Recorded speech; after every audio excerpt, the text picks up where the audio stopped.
Hey, happy Christmas, everyone. We're hitting a Christmas Day Eve, so it's about 6:30 or so on Christmas Day. And I was actually going to do this as an after chat. And then I thought, no, I think it's more important than that. So after chat are the little chit-chat things that I do after certain videos, just whenever I feel like chatting about something. And it doesn't have to be anything really even remotely related to this channel for debt. It's just fun stuff. Okay. But I decided to make this its own video. And if it helps one person get a different viewpoint or a different angle about, saving money, getting out of debt, then this will be worth my time. So what I want to talk about is as we come to the end of the year, and we all know the economy's not great. Okay. Rent's even worse. All right. Food prices are just sky high. I'm pretty much at zero eating out at this point. I pretty much just make it myself. But basically, I asked myself, if somebody were to ask me, were to tell me, could you give one piece of advice? Just one piece of advice that I think is the most important on helping myself to achieve debt freedom. And again, this is what works for me. So take it, as you wish, because everybody's situation is different, as we know.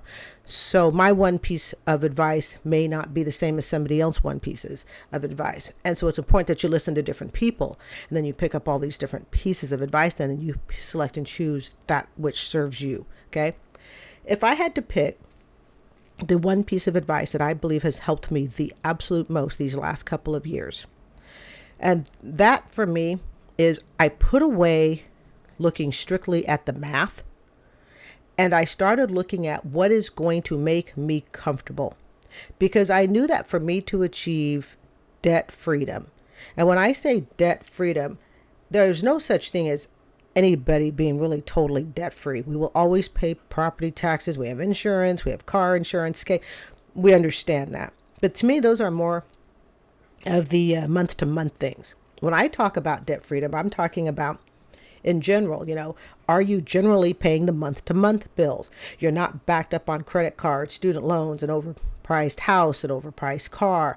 You're not backed up with, I did one story, 3 baby mamas and 3 children, one with each mother. Okay.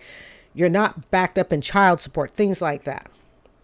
So I thought about it. And I think for me, the one biggest thing I did for myself to become debt free was I stopped looking strictly at the math.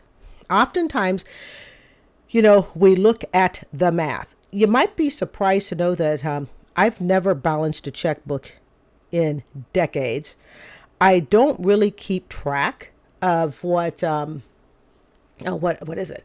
I don't keep track of every dollar. As a matter of fact, I have to be honest, I did try the Dave Ramsey dollar thing, and it's actually pretty good if you need that, but it drove me nuts and I just couldn't stick to it. So I let that go. But what I started doing was I started looking at, just in general, what is most logical for me to get out of debt freedom, and not necessarily look at just the dollars. So let me give you an example. If you've watched this channel, I lease a car. I had done all my research on the benefits of leasing, the pros and cons of leasing. And keep in mind, I'm 56, so I've owned a car, okay, from the ages of 17 to about 50 when I decided to start leasing. So nobody can tell me that I do not have experience in buy a car, buy it used, buy about 4 or 5 years old, make sure you keep up on the mileage, been there, done that. But one of the things that I noticed that was stressing me out was I had a vehicle when I got divorced. Okay. When my ex filed for divorce in 2013, I had a vehicle that was 10 years old. It was an SUV V8 engine because it had the ability to tow. It was killing my budget. It was costing me approximately $150 a month in gas. The engine was huge. I did need this. It sat 8 people. It was just one school teacher. That's all I am, right? And I kept it because I'd always heard, leasing is bad, yada, yada. But that's my Alexa that's probably talking in the background, if you can hear it. But what I began to realize is I started asking myself, okay, let's put away whether or not leasing a car is cheaper than buying a car. Okay.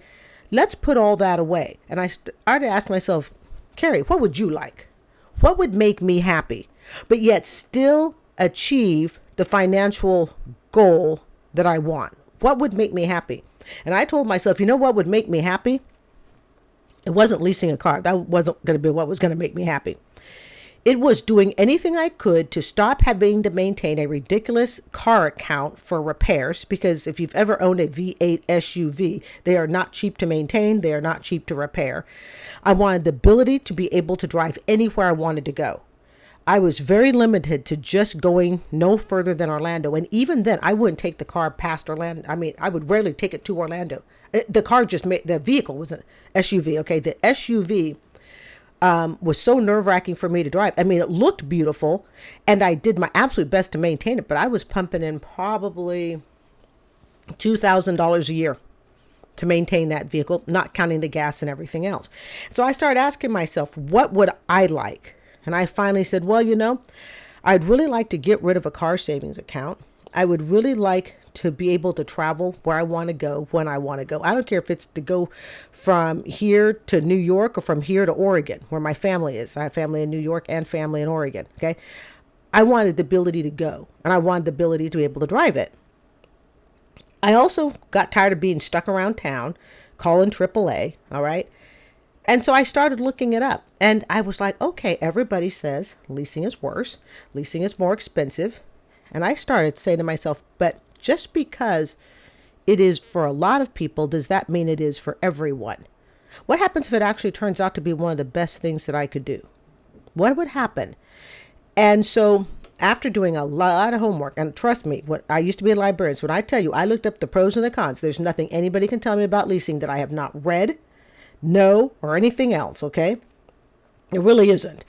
And because I researched it for about 3 to 4 months. And I finally thought, okay, I'm going to go ahead and lease a car, even if it is more expensive, even if it costs me, a little bit more. Okay. That was the greatest decision I had ever made, I think, financially. And I'll tell you why. It wasn't because it was the cheapest way, perhaps, to drive. What it did was it eased my stress. And I found that when my stress was eased, it was like the whole world opened up. I could focus on other things. I didn't have to worry about a car that was going to constantly break down. And believe me, I was not driving a clunker of an SUV. It was only like 10 years old. It's an SUV, high maintenance, V8 engine, do the math on that.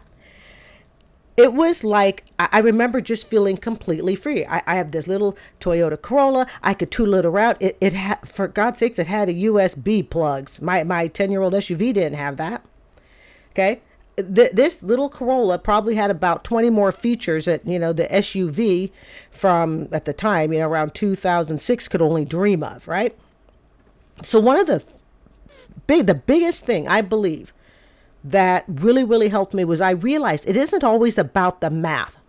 So oftentimes, we're told just look at the math if that's cheaper or not. But it may not be what's cheaper that's going to help you get out of debt. It may be what relaxes your mind, what eases your stress, so that you can focus on other things. So I go ahead and I lease my little Toyota Corolla. This was about, so I'm on my second lease, so figure about 5 years ago. Okay.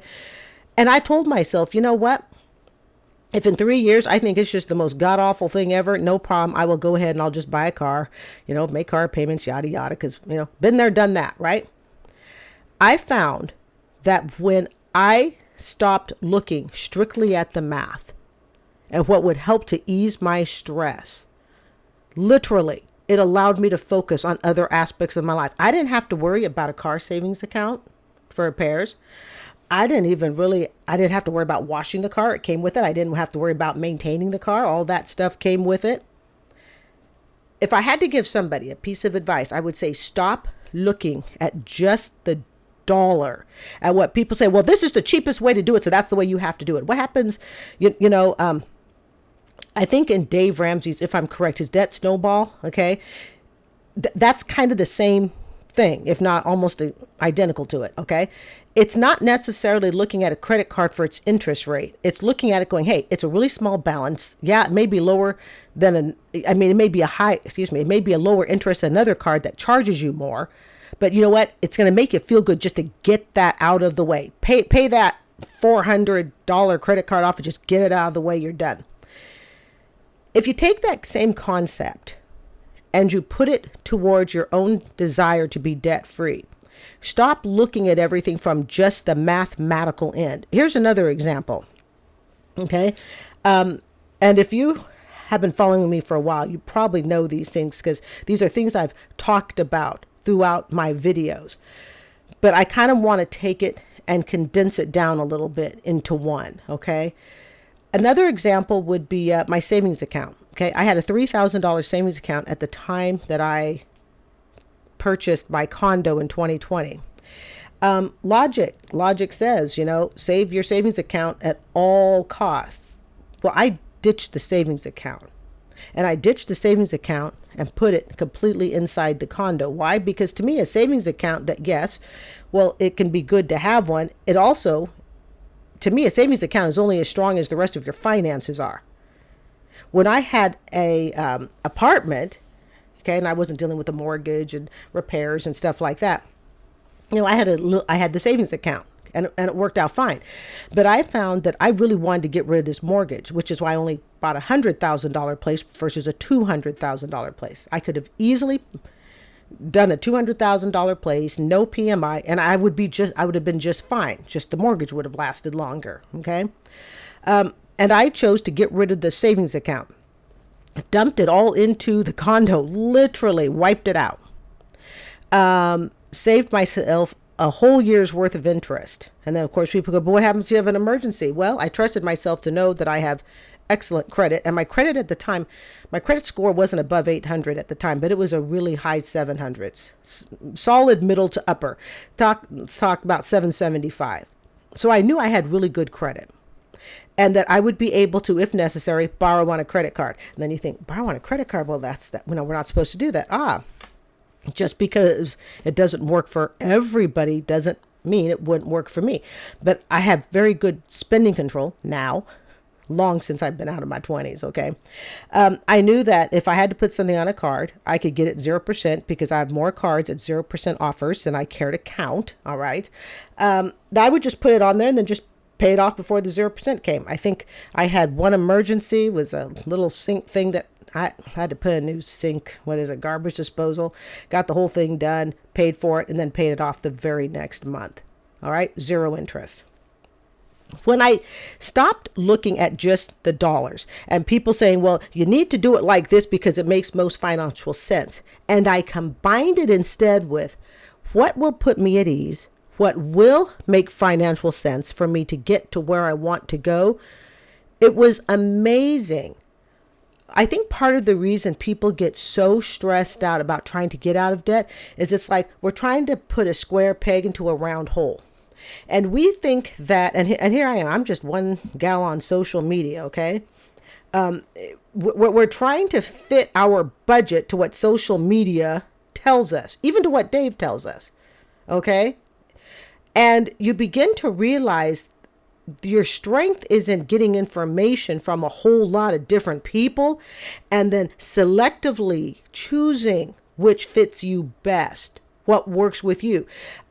During the 2.5 years that I paid off this condo, did I ever feel like I was struggling? And remember, I'm carrying a car lease. Did I ever feel like I was struggling and, hurting myself? No. In fact, carrying that car lease psychologically, what it did to me was it relieved my stress so much. I remember telling a friend, I said to her, if I had known that leasing a car could bring me this much happiness and mental freedom, I would have done it ages ago. I really would have. For me, I have just simply found that when it comes to money, combining what's going to get me to a certain goal, but also considering my emotional and stress level at the same time, you really have to combine those two. And so often we look at it as just the dollar. Well, you can't lease a car because that doesn't make the greatest amount of sense. Well, by whose standards? by just the mathematical standards. But what happens if it emotionally relieves your stress? What, if it's able to emotionally relieve your stress, was it worth it? If it got you from point A to point B, was it worth it? I think as people, as we get into 2024 and people are looking to get out of debt, I really, really would tell them, consider strongly the emotional aspect of your debt goal, along with the financial aspect. Marry the two together and do it like that. And if that means you're going to lose some dollars along the way, but you're going to lose some pennies along the way, but you gain dollars in the end, then it was totally worth it. I have every intention of releasing my car a third time. Okay. And here's something else. I could even buy this car out. I could buy this car out in that'd take me about 10 months. At the end of my lease, I could buy the car out. And I considered buying the car out, but I'm so content and so happy with the joy that it has brought me. And this is the other thing. It fits my life. I live 6 miles from work. Also, a lot of people don't know, but you can buy the walk-away wear and tear warranty on it. You can also buy tire insurance. When I, popped a tire, put a big old nail in it, they replaced it. They didn't just patch a hole over the tire like most, people do. They actually replaced the tire because I paid for tire replacement on my warranty. But also, my recommendation is make sure that you also lease from a car that you wouldn't mind leasing over and over and over again from. I don't need to bounce around to different companies. It was either going to be Toyota or Honda or Nissan. It was going to be one of those 3 companies. I can stay with Toyota the rest of my life. Okay? I get perks for releasing. And also, don't make apologies.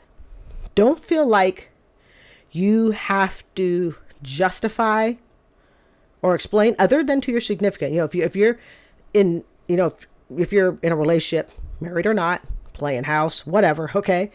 Playing house referring to 2 people who aren't married, but they're living together or sort of living together, quasi living together, okay? But the only people that need to approve it is you and the other person involved in that debt. That's it, okay? It's okay if it doesn't match what social media says. Do it in the way that works for you. And don't forget to put rewards and goals and fun, I like to call it the fun stuff along the way. All right. So you don't feel like you're just simply going in and eating beans and rice and paying the bills. I really find that it doesn't have to be as painful. Getting out of debt doesn't have to be as painful as people make it seem. And I think that just by experience, some of the reasons seem so painful is because we're leaving out the emotional aspect of our debt. What's going to make you feel better to get out of debt? What do I ask? I had to ask myself, what do I have to do for myself to make me emotionally in a state where I know that I can become debt free? And what do I have to do financially to get myself debt free? And can I balance that emotion and that financial need? And I'll tell you, during the 2.5 years that I was working on paying off this condo, I still built up an awesome Staub cooking collection. It's okay if you don't know what Staub is, but it's a very high-end cooking collection. I built that up. I clearly was able to, I rewarded myself with, as soon as I get out of debt with my condo, I'm going to buy myself, a $2,000 mattress for my bed. And I did. Okay. I made sure that there were goals or rewards before, during, and after. And I stuck to those rewards. So make sure you give yourself rewards along the way. But truly, if I had to give just one piece of advice and one piece of advice only, stop looking at just the financials of debt freedom. Combine it with what will put you at ease, because that's how you're going to become debt free. We can look at the dollars all we want, but if the way you're doing it is stressing you out, then it's not going to work for you in the long term, and certainly not long term enough for you to reach financial freedom. So that's the one piece of advice I'd give. Include the emotion, include the stress factor.